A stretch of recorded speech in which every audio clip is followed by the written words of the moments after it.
हमारा नया टॉपिक शुरू हो गया था, टेंस कर रहे थे हम, और उसमें हमने क्या क्या पढ़ा था, टाइप्स कर लिए थे। कितना टाइप्स होते हैं मेन? थ्री। कौन कौन से? प्रेजेंट, पास्ट और फ्यूचर। प्रेजेंट, पास्ट और फ्यूचर। फिर उनके प्रेजेंट के कितने टाइप्स हैं? प्रेजेंट में तीन नहीं, ये चार थे। Present indefinite, present continuous, present perfect और प्रेजेंट परफेक्ट कंटिन्यूअस। उसके बाद फिर पास्ट के भी 4 टाइप्स थे। Past indefinite, past continuous, past perfect और पास्ट परफेक्ट कंटिन्यूअस। और फिर उसके बाद है फ्यूचर के भी 4 टाइप्स थे। कौन कौन थे?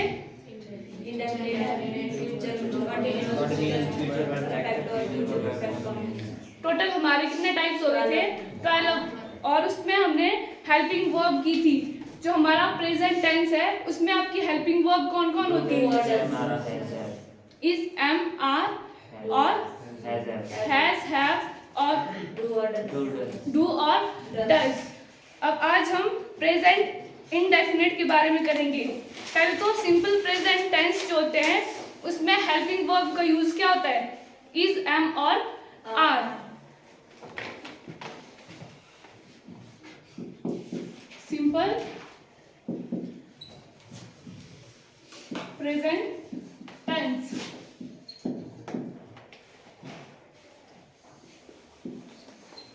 उसमें भी आपके एक अफर्मेटिव होता है। अफर्मेटिव टेंस क्या होते हैं? Simple sentence. जैसे इसमें जो आपका क्या होता है? सब्जेक्ट होता है और सब्जेक्ट होता है। हेल्पिंग वर्ब कौन यूज होती है? Is, am, are. उसके बाद मेन वर्ब उसकी फर्स्ट फॉर्म और देन ऑब्जेक्ट। उसके बाद अफर्मेटिव। उसके बाद जो नेगेटिव सेंटेंस होते हैं उसमें subject is not, am not, are not और वर्ब प्लस ऑब्जेक्ट। ये होते हैं आपके नेगेटिव सेंटेंसेस। और उसके बाद आते हैं question mark word, interrogative sentence. उसमें आपका सबसे पहले क्या आता है? इंटरोगेटिव में उसमें सबसे पहले क्या यूज होती है? Helping verb is, am, are. उसके बाद सब्जेक्ट, वर्ब और ऑब्जेक्ट। अफर्मेटिव सेंटेंस कब यूज होते हैं? किसके लिए यूज होते हैं आपके? सिंपल किसी चीज के लिए जो आपका डेली रूटीन होती है, शेड्यूल होता है, उसके लिए आपका अफर्मेटिव सेंटेंस का यूज होता है। और इंटरोगेटिव का नेगेटिव, किसी नेगेटिव सेंस में किसी के लिए मनाही करना, उसके लिए आपका नेगेटिव यूज होता है। और क्वेश्चन की इंटरोगेटिव का होता है जब कोई क्वेश्चन पुट करना होता है, उसके लिए इंटरोगेटिव सेंटेंस का यूज होता है। और आपका इज, एम, आर है। इज का यूज कब होता है? इसका होता है सिंगुलर, ही, शी, इट। इसका होता है सिंगुलर के साथ। और आई के साथ क्या यूज होता है? आई और आई के साथ हमेशा एम का यूज होगा। ठीक है? इज आपका सिंगुलर है और एम आपका किसके साथ यूज होता है? एम होता है आई के साथ, प्लूरल। और एक्सेप्शनल केस है उसमें आई आपका आई के साथ जो है एम ही यूज होगा। ठीक है? आई चाहे आई क्या है आपका? यार से ये क्या होता है? सिंगुलर है, लेकिन हमने क्या बोला? एम किसके साथ यूज होगा? प्लूरल के साथ। लेकिन यहाँ हम क्या करेंगे? आई के साथ एम का यूज करेंगे। ठीक है? ये कभी चेंज नहीं होगा, आई के साथ एम का यूज होगा। और एम आपका प्लूरल के साथ यूज होता है, इसका सिंगुलर के साथ। जैसे एग्जांपल है इसका, आई एम अ टीचर। अब यहाँ यूज क्या कर रहे हैं हम? आई क्या है आपका? आई सिंगुलर, ये आपका सिंगुलर है, लेकिन इसके साथ यूज क्या कर रहे हैं? एम। बस वही वही बोला कि आई के साथ हमेशा किसका यूज होगा, एम का। उसके बाद आएंगे प्रेजेंट इंडेफिनिट टेंस में। ये तो था आपका सिंपल प्रेजेंट टेंस। उसके बाद है present indefinite.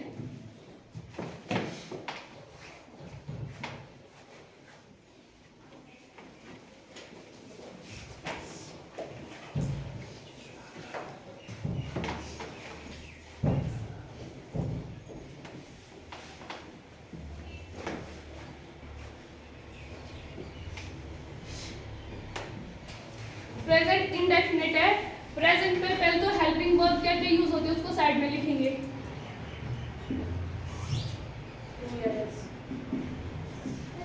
Do, does, is and are और हैज, हैव। अब आते हैं हम प्रेजेंट इंडेफिनिट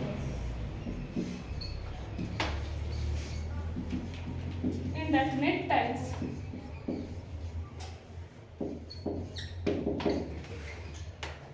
ये जो आपका प्रेजेंट इंडेफिनिट प्रेजेंट टेंस है, ये हमें किसके बारे में बताता है? आपकी जो आदतें हैं, कोई डेली रूटीन है, आपका शेड्यूल है, उसके बारे में कौन बताता है? Present indefinite. इसके अगर हिंदी में कोई सेंटेंस है, उसके लास्ट में अगर ता है, ते है और ती है, ये आता है, तो वो कौन होते हैं? Present indefinite tense. अब इसमें भी फर्स्ट है अफर्मेटिव सेंटेंस। अफर्मेटिव सेंटेंस, उसमें सबसे पहले क्या आता है? सब्जेक्ट,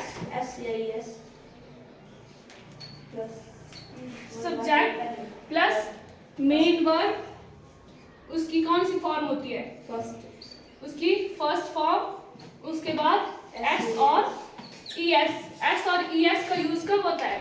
एस का होता है सिंगुलर के साथ ना, और एस का होता है जब हम वाक्य के अंत में S H C H O इस तरह से आता है। तो इनका यूज होगा कब?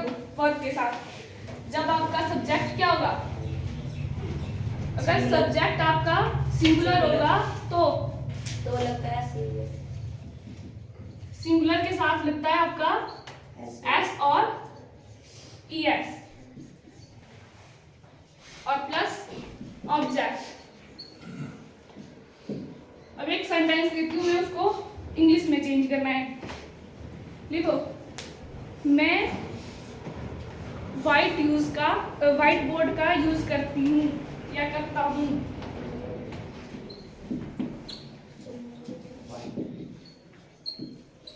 व्हाइट बोर्ड का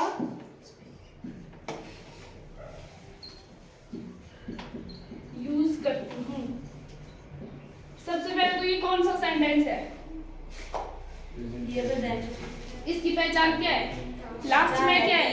ता है, ती है, ते है और साथ में क्या है? जो आपकी डेली रूटीन शेड्यूल के बारे में बताता है। बता रहा है ये, मैं व्हाइट बोर्ड का यूज करती हूँ, मतलब मैं अपनी डेली रूटीन में क्या करती हूँ?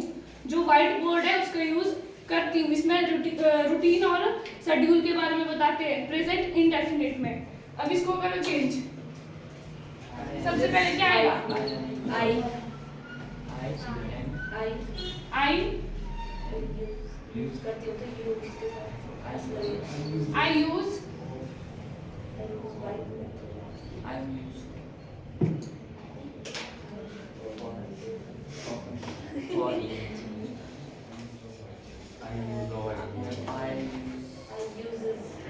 white board। मैंने क्या लिखवाया? सॉरी, मैं व्हाइट बोर्ड पर लिखती हूँ या लिखता हूँ। इसको यूज करने दो। I write the white।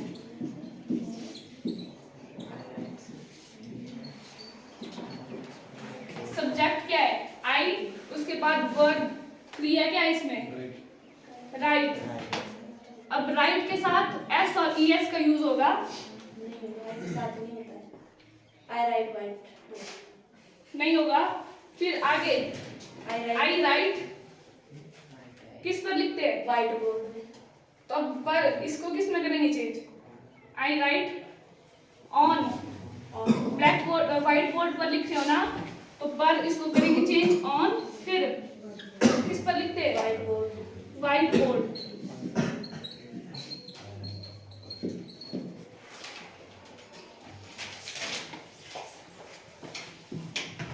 Next है तुम उसे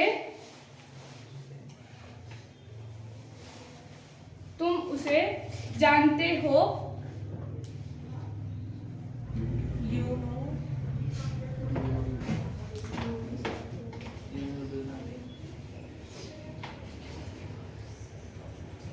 जो एस और ई एस बोला मैंने, इसका यूज और कब होता है?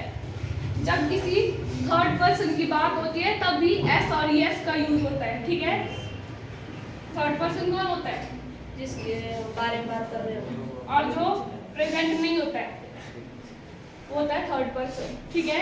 जैसे हम एक दूसरे की बात करेंगे तो हम क्या हुए? फर्स्ट और सेकंड पर्सन हुए। लेकिन हम किसी तीसरे की बात कर रहे हैं जो यहाँ प्रेजेंट नहीं है, वो होता है थर्ड पर्सन।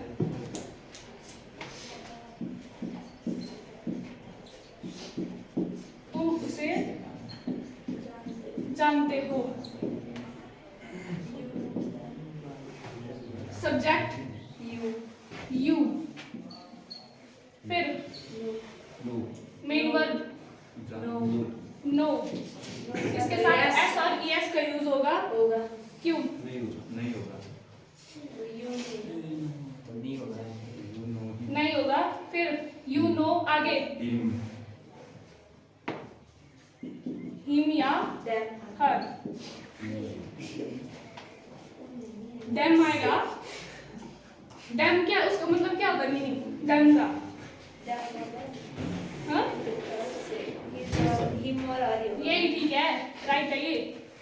ही नो, हिम या हर। उसके बाद है कुणाल मेरे साथ रहता है। उसको करो अब चेंज। कुणाल मेरे साथ रहता है।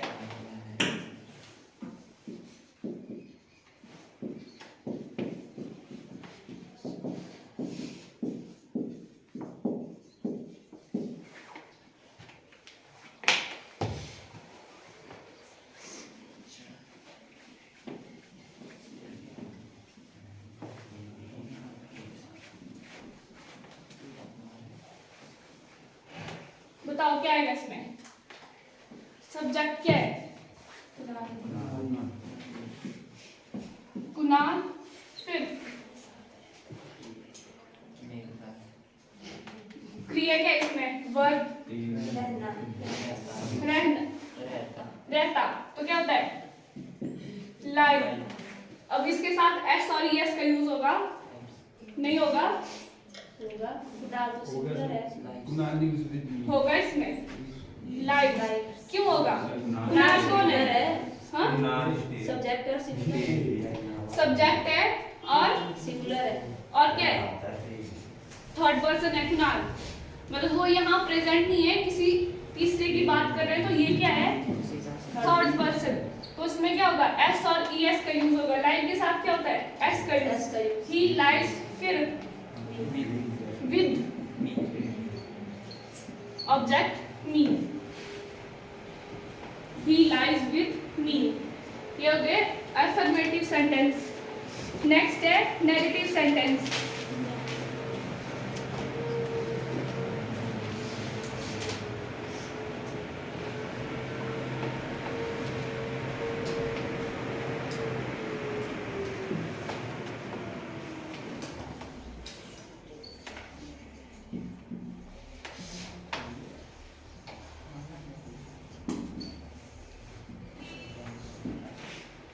नेगेटिव सेंटेंस में लिखेंगे सब्जेक्ट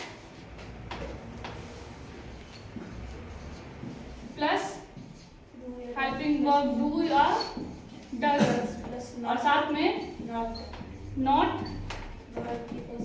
मेन वर्ब की फर्स्ट फॉर्म और ऑब्जेक्ट। करो इसके एग्जाम्पल। मैं झूठ नहीं बोलता। और आपका डू और डज है, डू किसके साथ यूज होता है? डू होता है प्लूरल के साथ, प्लूरल के साथ, और डज सिंगुलर, सिंगुलर के साथ। लेकिन इसमें भी एक I केस के है, साथ आई के do साथ होता है। हमेशा डू का यूज होता है। I do not lie, example है, मैं झूठ नहीं बोलता। I do not lie,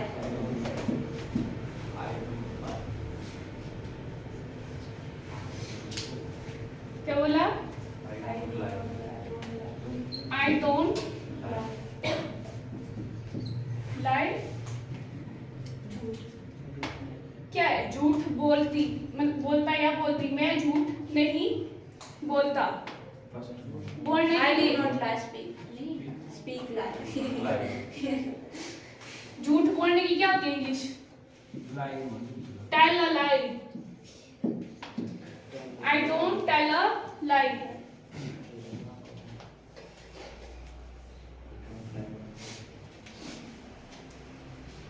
I don't like मतलब क्या होता है? क्या? आई डोंट लाइक मतलब आई डोंट लाई, उसमें बोलना नहीं आएगा फिर, मैं झूठ नहीं हूँ। टेल आएगा तभी बोले कि मैं झूठ नहीं बोलता, तभी तो पता चल रहा है कि वो बोलने के बारे में बात कर रहा है। आई डोंट टेल लाई क्या होगा फिर? मैं झूठ नहीं हूँ, झूठ या फिर झूठा नहीं हूँ, वो हो गया इसका फिर मीनिंग। नेक्स्ट है, तुम दवाई नहीं लेते हो।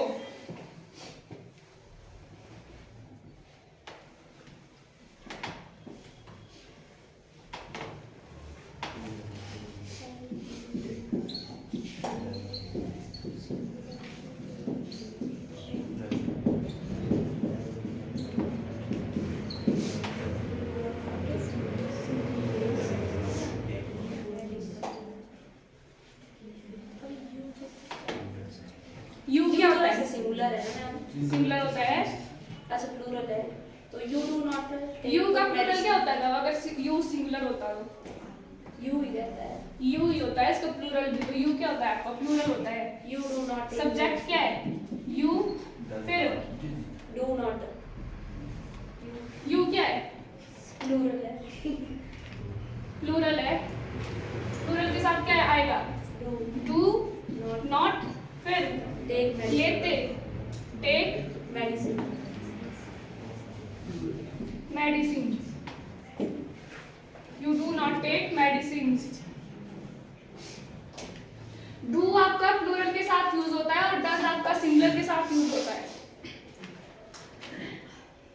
यू आपका क्या है? प्लूरल, ये सिंगुलर फॉर्म भी और प्लूरल के, लेकिन यू को हमेशा किस में लेते हैं? प्लूरल में। नेक्स्ट है, वह कोशिश नहीं करती है। वह कोशिश नहीं करता या करती है।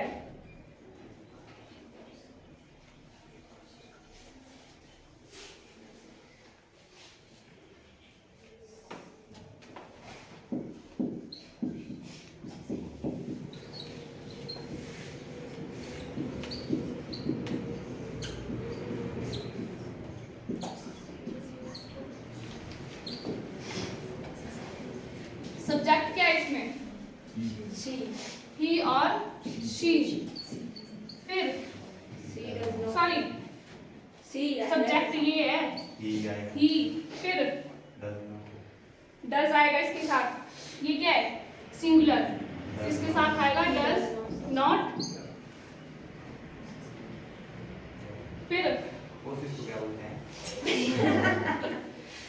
Try. he does not He does not try. He does not try. Next आते हैं आपके इंटेरोगेटिव। ठीक है, बाकी कर लेंगे।